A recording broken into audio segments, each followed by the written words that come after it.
નમસ્કાર, નવપ્રવાહ ગુજરાત ન્યૂઝમાં આપનું સ્વાગત છે. ડભોઈમાં ભારતીય જનતા પાર્ટી સંગઠન દ્વારા નગરની કોમર્સ કોલેજ સભા હોલ ખાતે સદસ્યતા અભિયાન અંતર્ગત કાર્યશાળા યોજાઈ હતી. આ કાર્યક્રમમાં ધારાસભ્ય શૈલેષ મહેતા સહિત સંગઠનના હોદ્દેદારો અને કાર્યકરો ઉપસ્થિત રહ્યા હતા. ભારતીય જનતા પાર્ટી મજબૂત બને તે માટે સમગ્ર રાજ્યમાં સદસ્યતા અભિયાન શરૂ કરાયું છે. આ અભિયાન અંતર્ગત ડભોઈ ભાજપ સંગઠન દ્વારા શનિવારે ડભોઈ કોમર્સ કોલેજ ખાતે કાર્યશાળા યોજવામાં આવી હતી. ધારાસભ્ય શૈલેષ મહેતાએ પ્રસંગોચિત સંબોધન કરી પક્ષની કામગીરી અને અભિયાન અંગે માર્ગદર્શન અને માહિતી આપી હતી. સદસ્યતા અભિયાન અંતર્ગત ઓનલાઈન અને પેપરવર્ક સદસ્યતા અંગેની માહિતી વડોદરા જિલ્લા ભાજપ મહામંત્રી ડૉક્ટર બીજે બ્રહ્મભટ્ટે આપી હતી. આ પ્રસંગે તાલુકા પ્રમુખ દિનેશ પટેલ, મહામંત્રી હિતેશ પટેલ, નગર પ્રમુખ ડૉક્ટર સંદીપ શાહ, મહામંત્રી અમિત સોલંકી, મહામંત્રી વંદન પંડ્યા, શશિકાંતભાઈ પટેલ સહિત કાર્યકરો ઉપસ્થિત રહ્યા હતા.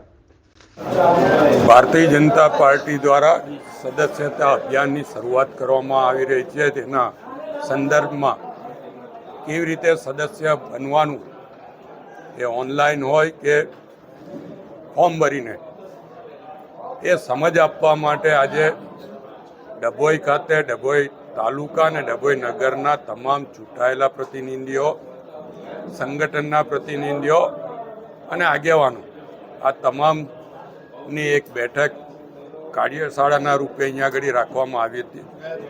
જેમાં જિલ્લાના મહામંત્રી ડૉક્ટર બ્રહ્મભટ્ટ સાહેબે વિગતવાર સદસ્યતા અભિયાનની સમજ આપી છે.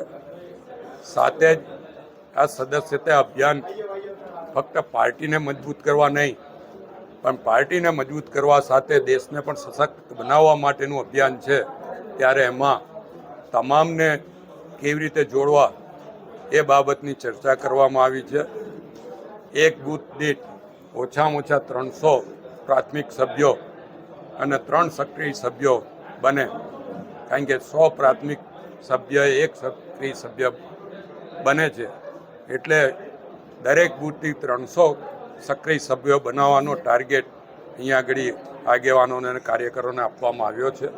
અને મને આશા છે કે આ વખતે ડભોઈ વિધાનસભા જિલ્લામાં સૌથી વધુ સભ્યો બનાવશે અને પહેલા નંબર પર રહેશે.